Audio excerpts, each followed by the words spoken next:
என் அருமை உலகத்தமிழ் மக்களே, தாய்மார்களே, பெரியோர்களே, என் அருமைச் சீடர்களே, யோக நண்பர்களே, யோக விரும்பிகளே, உங்கள் அனைவருக்கும் என் இனிய காலை வணக்கம். கலைஞர் தொலைக்காட்சி நிகழ்ச்சியில் நலமுடன் வாழ என்னும் பிரிவில் யோகாசனத்திற்கு அதிக முக்கியத்துவம் கொடுத்திருப்பதை நீங்கள் அறிவீர்கள். யோகாசனத்துக்கு அதிகாலை வேளையில் முதல் நிகழ்ச்சியாக தரப்படுகிறது. அதைத்தான் கவனிக்க வேண்டும். முதல் நிகழ்ச்சி என்றாலே முக்கியத்துவம் வாய்ந்த நிகழ்ச்சி. அதுவும் காலையில் 7 மணிக்கு பார்க்கலாம். ஓராண்டல்ல ஈராண்டல்ல 15 ஆண்டுகளாக நடைபெறுகிறது. மக்கள் பார்க்கிறார்கள், அதை பார்த்து பழகுகிறார்கள், பலனை எய்துகிறார்கள். ஆசிரியர்களாக கூட மாறிக்கொண்டு மற்றவர்களுக்கு கற்றுத்தரக்கூடிய அளவுக்கு இன்றைக்கு இந்த தொலைக்காட்சி மக்களுக்கு சேவை செய்து கொண்டிருக்கின்றது என்பதுதான் உண்மை. அந்த நிலையில் இன்றைக்கு பாருங்கள், நமது அரங்கிற்கு பழனிசாமி அவர்கள் MA, ML, MSc yoga, chief yoga மாஸ்டராக எனது பயிற்சியாளர்கள் பணியாற்றுகிறார். கோர்ட்டிலையும் போய் வேலை செய்கிறார். அதிகாலையிலும் மாலையிலும் இங்கேயும் வேலை செய்கிறார். வயது 26. இவர் பத்ம சிரசாசனம் பண்ண போகிறார். அடுத்து மகிஷா எம்கே,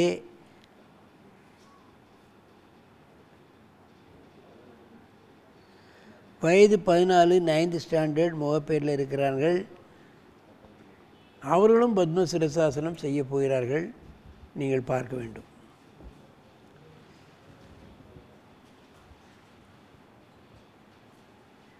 என் அருமைச் சீடர்களே, நீங்கள் பத்மாசனத்தை கலைத்துவிட்டு நீங்கள் பத்ம சிரசாசனம் போடுங்கள்.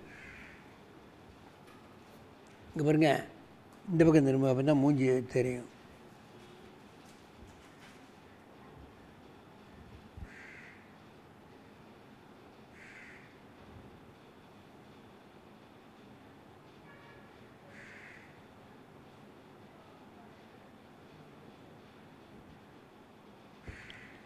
கையை தலையில் பின்பக்கமாக வைத்து கொண்டு செய்கிறார். அங்கே கையை தலையில் ஊனிக்கொண்டு செய்கிறார்கள். ரெண்டுக்கும் வேறுபாடு. அதைத்தான் கவனிக்க வேண்டும். சிரசாசனத்தை பற்றி கிங் ஆஃப் ஆசனாஸ் என்று சொல்லியிருக்கின்றேன். நமது பண்டித ஜவஹர்லால் நேரு, இந்திரா காந்தி, ராஜீவ் காந்தி இவர்களெல்லாம் இந்த ஆசனத்தை செய்திருக்கிறார்கள். வீட்டிலே தனியாகவே ஒரு ஆசிரியரை வைத்து இந்திரா காந்தி அம்மையார் யோகாசனம் செய்தார்கள். திரேந்திர பிரம்மச்சாரி என்ற ஒரு பெரிய யோகி அந்த அம்மையாருக்கு யோகாசனம் சொல்லிக் கொடுத்தார். அவர் யோகாசனத்தில் வல்லவர். அற்புதமான புஸ்தகங்களெல்லாம் திரேந்திர பிரம்மச்சாரி எழுதியிருக்கிறார். அதிலே இந்த ஆசனங்களையெல்லாம் பல்வேறுபட்ட பெரிய பெரிய மனிதர்கள் எல்லாம் செய்திருக்கிறார்கள். அந்த புஸ்தகம் அப்படிப்பட்ட அற்புதமான புஸ்தகம். அற்புதமான ஆசனங்களையும் செய்து காட்டியிருக்கிறார்கள். மெதுவாக இறக்குங்கள்.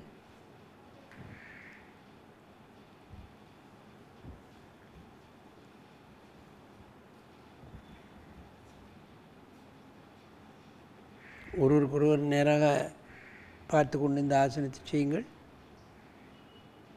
அப்படியே திரும்ப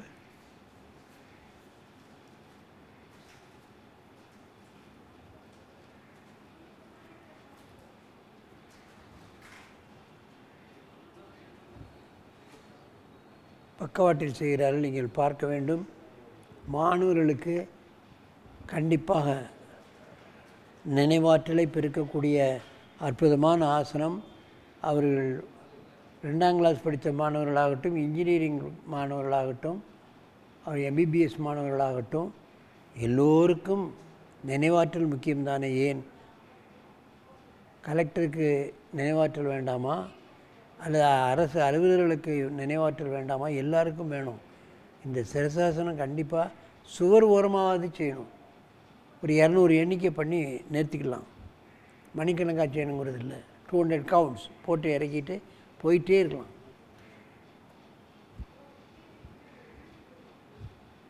மெதுவாக இந்த ஆசனத்தை இறக்குங்கள்.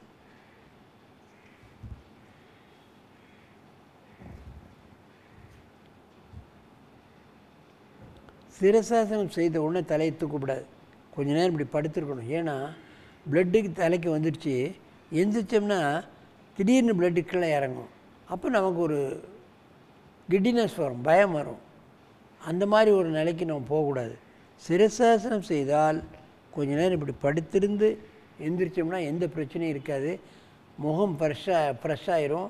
நல்ல நினைவாற்றல், நல்ல கண் பார்வை, நல்ல மன ஆற்றல், மனோதிடம், மனோ வைராக்கியம் இவைகளெல்லாம் சிரசாசனத்தில் வரக்கூடியதுக்கு அதனுடைய பலன்களை சொல்லி முடியாது. அந்த அளவுக்கு சிரசாசனம் நமக்கு உதவி செய்யக்கூடிய அற்புதமான ஆசனம். மெதுவாக எழுந்திருங்கள்.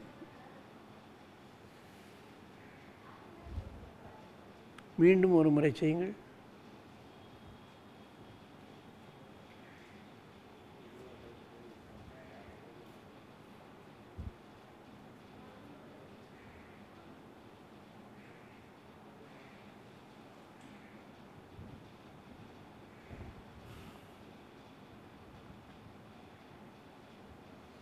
மெதுவாக இறக்குங்க.